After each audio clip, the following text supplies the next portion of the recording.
Hello again, and welcome back to another one. And today we have a lot more that's come, all thanks to the Sean Combs' The Reckoning documentary that remains in the top 3 in pretty much nearly every major market in the world at the moment on Netflix. And this has been a gift for 50 Cent, to the point that even Diddy's son has put himself in the mix, as he decided to threaten 50 Cent a few hours ago. I don't think you have the facilities for that, big man. That got social media users in shock.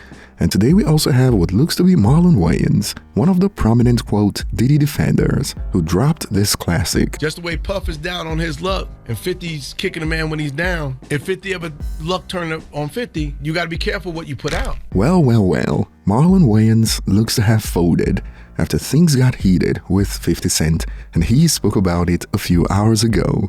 And since the Diddy documentary brought back memories of Biggie's trip to LA that led to his death, we got to hear from Tony Yayo and Fat Joe on if Diddy forced Biggie to go to LA against his wishes. And it has been a rough few days for 50's adversaries, as while this was on, Rick Ross's daughter was out here low-key cooking Rick Ross like she was frying with fish grease. And on getting folded, we also got MGK out here getting bullied after he dropped a freestyle over the fact that he got folded like origami and thrown out of the hip-hop genre in 2018, and this continues to haunt MGK. It burns! And on Marlon Wayans, if you recall, his reaction to the Sean Combs' The Reckoning documentary kick-started a beef with 50 Cent. However, we got an update that shows the comedian has folded. The busy schedule, you found time for a social media beef with 50 Cent. What was it like in the family chat? Were your brothers like egging you on or telling you quit it? Well, what happened? Well, I just said his name. They asked me about the documentary. I was like, I didn't see it. And then they asked me about it, and I just gave my opinion. I was just like, I don't think brothers need to be quarreling in public like that. And then what I get into? A public quarrel with a brother. And I just think it was bad for the culture. And so I kind of backed out, and plus my brothers, so I don't even say that name anymore. Okay. If you ask me, hey, you got change of $1? I need a half $1, so you need a half $1. Got you it. talking about 5 dimes? 2 quarters. I'll say 2 quarters. Okay. How old are you? I'm 43 plus a dime. I will no longer say. Oh my gosh, yeah. It rhymes with gifty. Right. So my brothers, they were funny. Dame was like, why you pick the biggest brother? He's on gamma rays. Stick to beefing with Soulja Boy, Kevin Hart, people that we can beat. You fight him. Leave guys that got shot 9 times alone. He survived 9. And so, but I backed out. I think because I was want to focus on, positivity, fun, and I got a movie coming out, Scary Movie 6. And 50 Cent shared the snippet and added the caption, "I'm glad he didn't make me have to act like I don't want to see Scary Movie 6. We good. Thumbs up emoji." Flawless victory.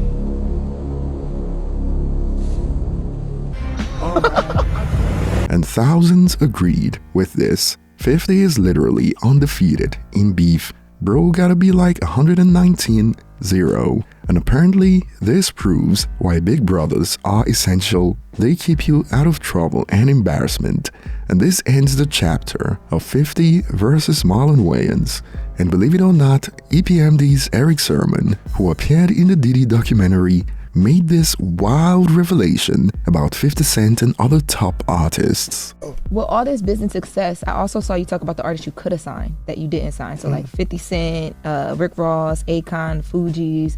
Like looking back at that now, like first of all, how did you not think to just do the label and then keep all those artists close to your chest? Because you see, this is what I said on one of my posts, that I'm sorry for keep repeating the stories, but then the beautiful lady asked again, so you're gonna hear it again for the 3rd podcast. At the time I had my own groups, so I didn't look at what somebody else was doing. I had my own crew. The Hit Squad was my own crew. Right. So when all of them was coming to me at the time, I wasn't focused on them like that.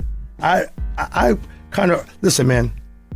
the guy got him say Bernard, and Envy gonna know too. Bernard back there is like too. He bought me the Fugees, whatever. I just wasn't at the time paying attention to it at the time, you know. But again, lucky I didn't, because Salon Remy, without that, probably wouldn't have heard the Fugees, you know.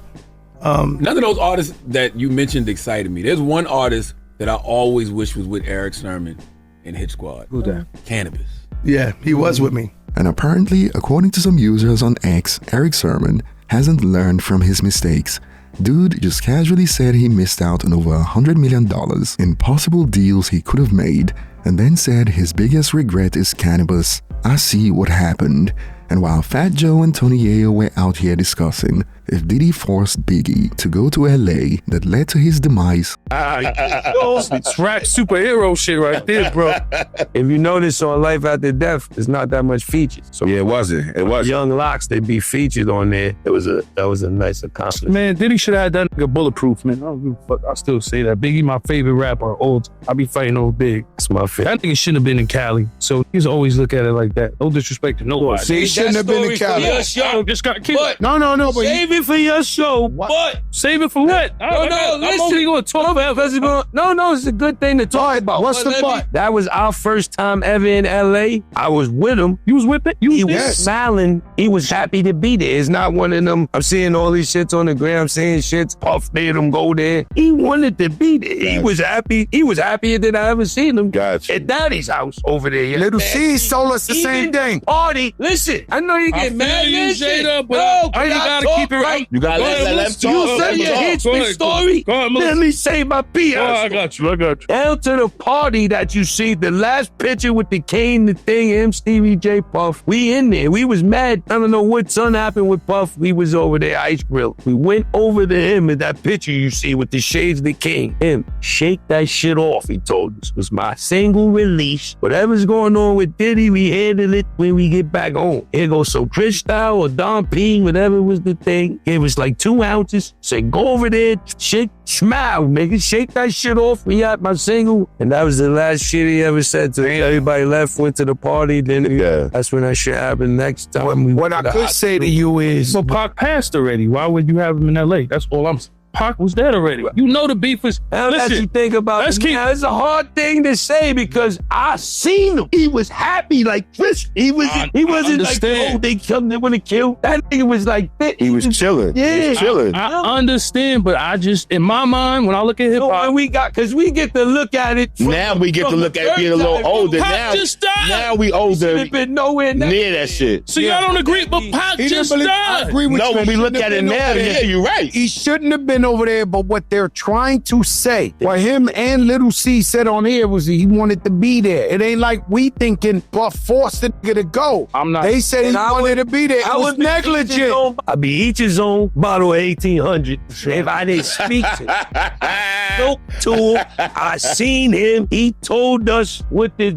He told me. I see it. If I didn't, I beat with Yayo because I love that nigga. It crushed me. My first time in LA, B.I. shot. I still had a beeper. My mom's just beeping me. This shit is facts. That's crazy. I didn't even know you was there. It's all the way down full nav, but it's my mom's. Because she know you with Big. Yeah, of course. So that shit crushed. When I go down that block, when I go to that light to this day, I fucking shake. But I spoke. I was next to him. He was fucking. He wasn't. He didn't seem like he was forced to be there. He was one of the happiest I actually ever seen him in life. That over there. That sparked reactions like, Yayo's right though. Like a leaky faucet, E40 got the drop on him and warned him. J Prince warned him and told him and Puff to leave. Their arrogance got Biggie killed. Their arrogance or Puff's arrogance? I'm just asking a question. And while this was on, we got shocking news that hit the web from Diddy's son. On my dad, if I ever saw 50 Cent, I'll slap the F out of him.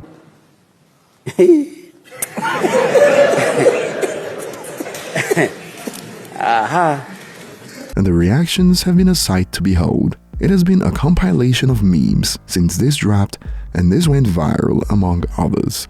50 Cent will do everything to make sure he meets him before next week ending. And after seeing what we witnessed over the last few days, users are wondering, this youngin is about to make it to the list of the king of grudges. I wonder how many years 50 Cent will make comebacks for this. And all these people had to do was listen to the voice of reason. I would say that it's much more fun to be his friend than it is to be his enemy. This guy is fucking relentless. And perhaps someone's about to give Baby Diddy the same treatment that Joe Budden received a while back after he ran his mouth about 50 Cent on his podcast. And now we'll keep our eyes peeled. And it is not just King Combs, as a clip recently hit the web from Diddy's twin daughters in the wake of the 50 Cent documentary. Don't let the haters bring you down. Just keep going. Keep chasing your passions and dreams no matter what. Do not let negative people get between you and your goals and dreams. Fair enough. And the 18-year-old twin sisters have sparked reactions like, LOL, they old enough to get made fun of. Cause if I saw a video of my father beating a woman like that, I would never publicly defend or claim him again. And 50's adversaries aren't having the best week. Even Rick Ross is getting called out by his daughter. Your dad's actually old. You said that like that shit was gonna insult me. My daddy is old as fuck. And act like he motherfucking 20. I love his life. But I be telling that nigga, slow down. When is you gonna stop? When is you gonna stop doing this? Look, like you act like you motherfucking my age. You're not.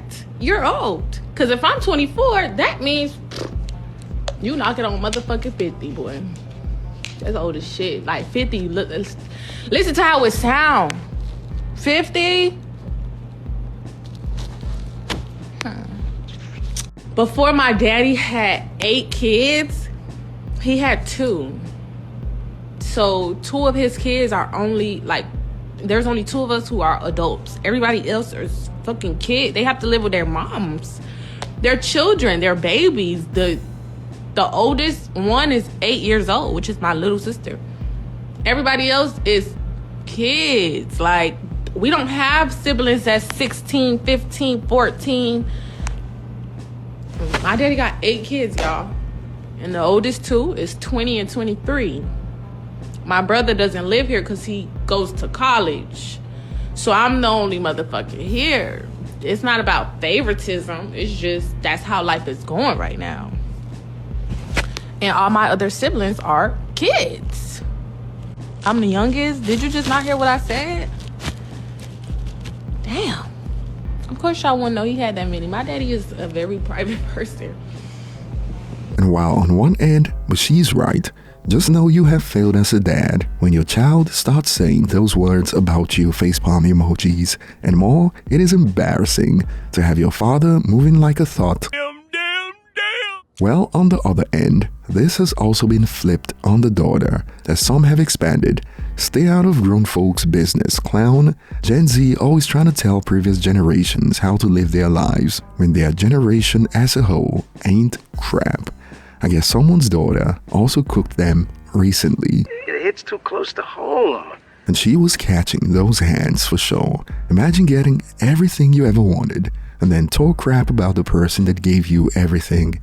She needs to sit down and get off the internet. They should send her to Australia. Kids can no longer be online. And after cosplaying Backstreet Boys for a while now, MGK took a break to drop a lunch break freestyle with Lyrical Lemonade. I can say less, cause I do more than you. I'd rather get paid less and have real homies than have loyalty off of paychecks by whoever's affording you. You know what I'm saying? Like, I don't see like how you can like listen to that and not like be like, that's... It doesn't move me, man. Like, all right, stop it.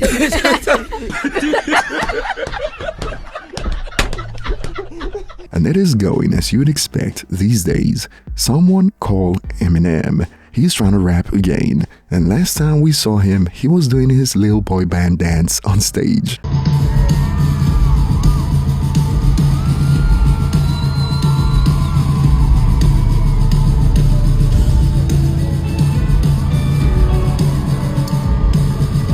And some took it further. Marshall killed every bit of masculinity he had. But remember, Diddy is also his big bro. It ain't me. Ain't me. But it is true, he's been struggling to find himself ever since. Marshall, come get your son. And just like Ja Rule gets hunted, MGK also can't catch a break on social media. And since he's a huge stan, he should have known better. It's only right, right? Yo, palms are sweaty, knees weak, arms are heavy. You big dummy. And that will be all for today, and I'll be looking forward to your thoughts in the comment section. Thanks for watching, and I will see you on the next one.